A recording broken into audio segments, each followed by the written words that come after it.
Mesdames, Messieurs, merci de nous suivre. Monsieur Messi, vous dites que l'Afrique n'est pas autonome.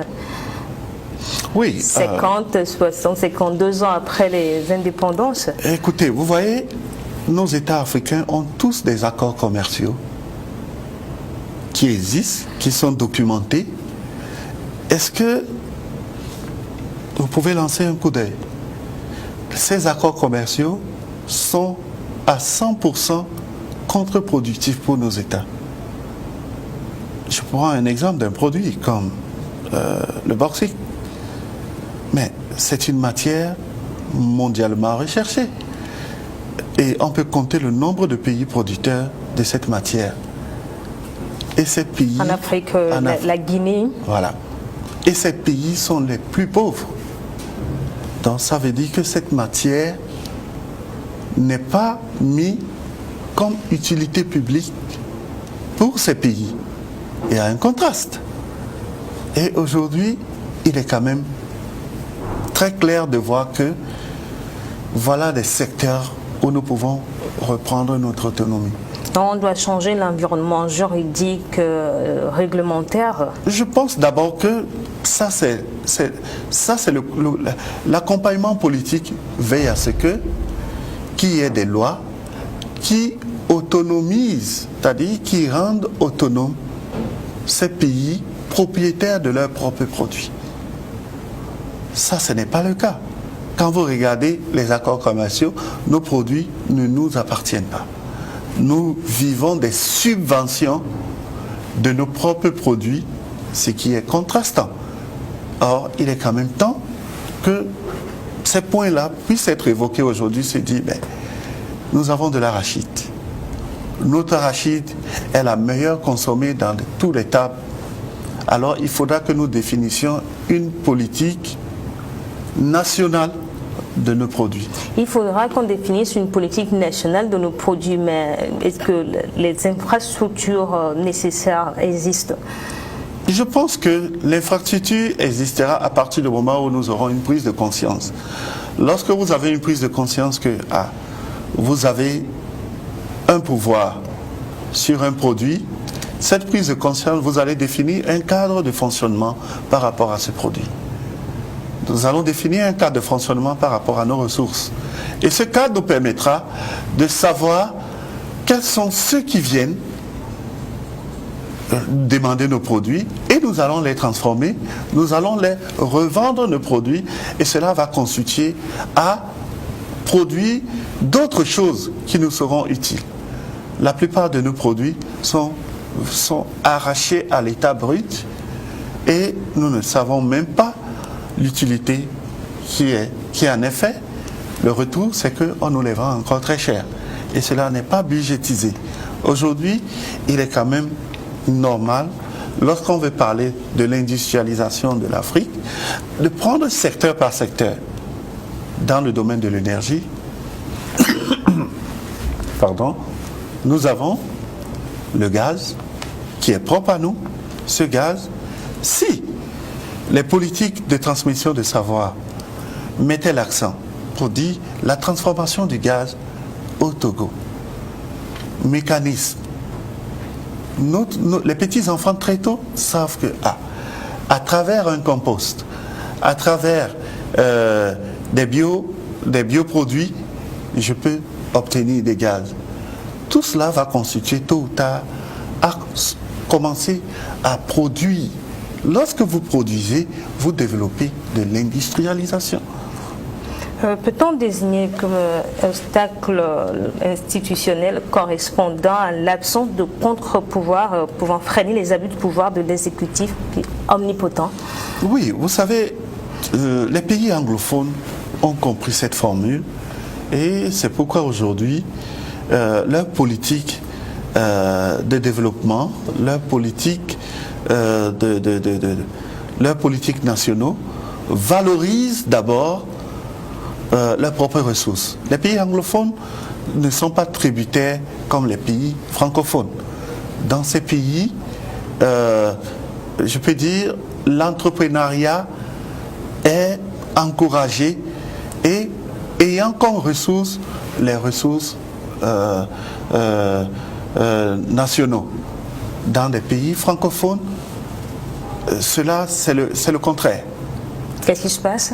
Bon, voilà, je peux dire, le contraire, c'est quoi? C'est que l'entrepreneuriat n'est pas soutenu. Et nos produits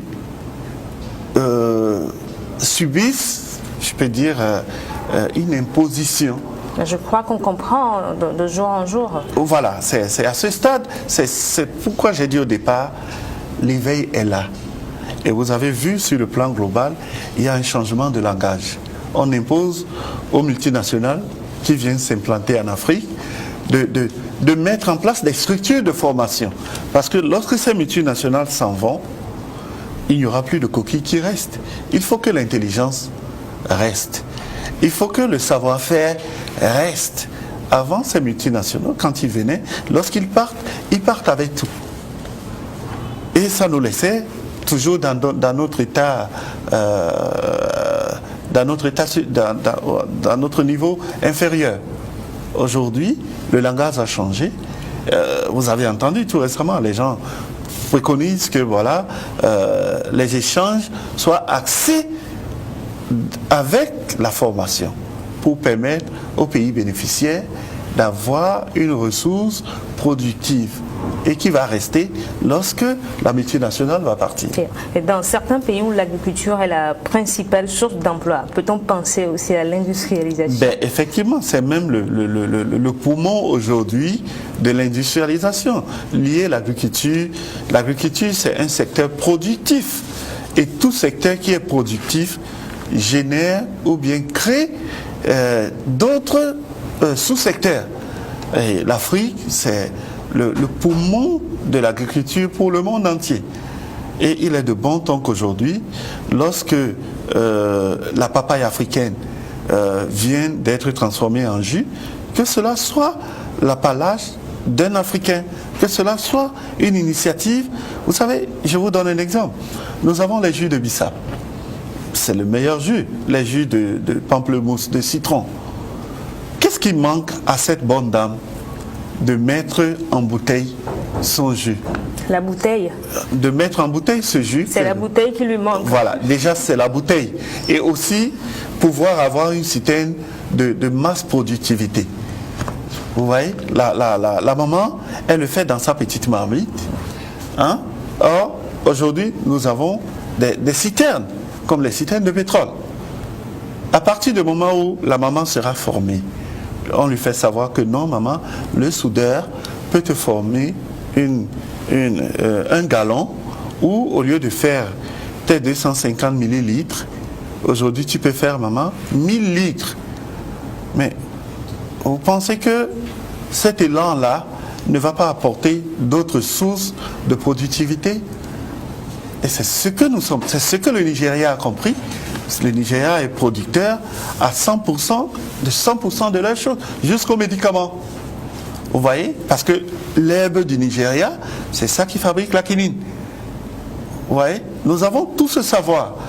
Et simplement, il faut que cela soit soutenu par des meilleurs programmes de formation, par une luminosité dans des questions politiques. Donc c'est l'approche qu'il faut adopter? Oui, je pense que cette approche aujourd'hui est nécessaire parce que, vous savez, les plans politiques tels que définis par la colonisation ont tous échoué et nous ont rendu stagnants. Aujourd'hui, vous qui êtes là, vous auto-estimez que vous avez des atouts, de la compétence, de la qualification, et je suis sûr que le même discours qu'un journaliste de CNN, c'est le même que vous tenez parce que vos sujets sont poignants, vos sujets sont édifiants.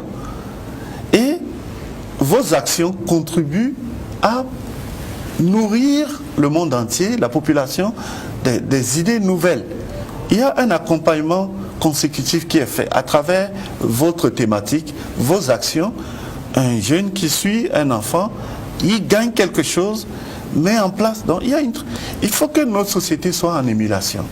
Et cette émulation va tous aboutir à un phénomène de productivité qui va nous permettre de développer des autonomies et plus tard être un pays Je industrialisé. vous pose encore la question, qui reste devant et qui suit? De qui doit émaner cette transformation? Oui, vous voyez, comme nous sommes dans un cadre juridique et politique, je pense que chacun va jouer son rôle. Le cadre juridique doit tout faire pour mettre en avant les acquis ou bien les ressources que nos nations ont. Le cadre juridique doit les protéger. Vous voyez, c'est absurde qu'un chercheur africain soit honoré en Australie pour des services rendus en Afrique. Ouais, ces gens, j'apprécie ce prix, j'apprécie cette grandeur qu'on me donne. Mais je me dis, j'aurais aimé qu'on m'honore. Contribuer à l'industrialisation de l'Afrique aussi. Voilà. Tout ça là, c'est parce que le cadre juridique n'accompagne pas. Et il y a ce vide-là, les autres nous arrachent pour les bienfaits que nous faisons. Et moi, j'aurais aimé qu'il y ait un cadre juridique qui protège tout ça. Donc, est-ce que les pays africains peuvent-ils parvenir au développement durable sans une transformation structurelle de leur économie? Non, je ne pense pas. Je pense que systématiquement, un développement durable amène à un changement qui est aussi axé sur la durabilité. Un développement durable amène des procédures innovatrices qui permettent à ce que la société puisse changer ce qui n'était pas bien. Un développement durable amène à ce que nous ayons des programmes de formation qui ne pensent qu'à la transformation de nos produits.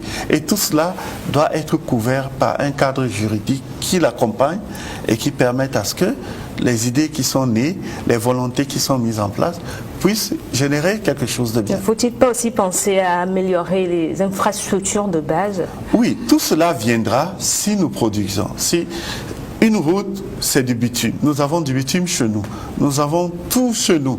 Mais lorsque nous ne sommes pas producteurs, alors nous ne pouvons pas aller vers des transformations parce que une production, un phénomène de production, c'est comme une flèche. On quitte d'un point à un autre. Ça veut dire, lorsque nous produisons, il y a une transformation qui s'opère. Et de la transformation, nous devenons créateurs. À ce niveau-là, nous ne pouvons que se dire, mais nous ne sommes pas encore à l'étape de la transformation. Par ricochet, la création a une entorse. Il faut que nous transformions. Il faut que nous-mêmes, nous transformions même nos idées. Nos idées, c'est des âmes. Il faut que cela puisse être transformé. Lorsque c'est transformé, ça va produire quelque chose. Et de cette chose va être bâti quelque chose de durable. Mais pour transformer, on aura besoin de l'eau, de l'électricité. Oui. C'est là qu'interviennent les infrastructures de... Ça, c'est des sources de base. Je peux dire, on ne peut pas aller en tout en même temps. Mais nous pouvons aller sur nos points forts. Si nous avons les mers, les océans qui traversent le continent africain, le déficit de transformation de l'énergie en eau permet aux autres d'user de nos eaux.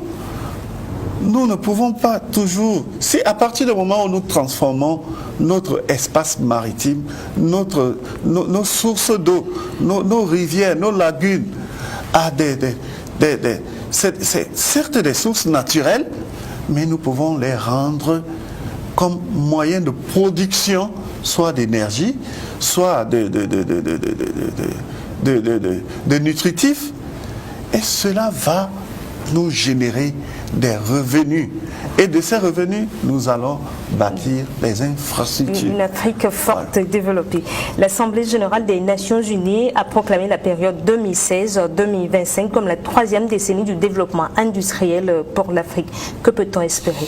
Oui, vous voyez, vous touchez des points qui, moi, m'amènent à réfléchir parce que nous venons de sortir d'une période où on a parlé du millénaire pour le développement. Ouais, voilà. Tout ça, quand vous regardez ces objectifs-là, on n'a pas eu un bilan.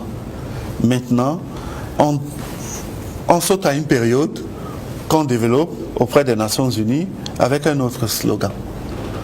Et si vous regardez bien, l'Afrique a vécu de ces slogans, et aucun de ces slogans n'a eu un point définitif. Donc ce ne sont que des slogans selon Bon, vous? moi je le classe sur le plan des slogans et je me dis, voilà des choses où nous n'en avons plus besoin. Ces slogans, et il n'y a pas un contenu dedans. Ce n'est qu'un slogan. Et lorsqu'on va s'y arrimer... Ce n'est pas peut-être une motivation? Mais, madame, une motivation est toujours liée à une volonté ou bien à une capacité. Je ne vais pas utiliser, j'adore le mot capacité. À une capacité de transformer ce que vous avez comme idée en quelque chose de palpable. Lorsqu'on sort un slogan après les objectifs du millénaire pour le développement, après on me sort un autre slogan, attends, est-ce qu'il y a même une cellule qui est mise en place pour pouvoir générer dans ce slogan des ingénieurs, des outils? Il n'y en a pas. Ça va être utilisé comme slogan, on va utiliser pour des campagnes, et après on va faire des t-shirts, on va faire des voitures, et après ça va disparaître. Il y aura encore un autre slogan en 2020. Et il y a même des slogans déjà en 2060. Et on sait que toutes ces successions de slogans, ça n'a pas été productif pour le continent africain. Et aujourd'hui, l'Africain sait déjà ce qui est bon pour lui. Cet envoi des slogans, nous n'en avons plus besoin. Je pense que nous avons cette compétence aujourd'hui de miser sur des choses dont on a besoin. On a besoin de sortir de notre cadre de pauvreté. On a besoin d'être bien formés. On a besoin d'être producteurs de ce que nous-mêmes nous avons comme ressources premières. Notre bois est produit dans des pays et retourné ici comme meuble que nous achetons à des millions. Merci d'être passé sur ce plateau, Martin Petit-Messi. Vous êtes le PDG de WANAM International. Merci également à vous qui êtes restés à notre compagnie. L'actualité continue sur votre chaîne.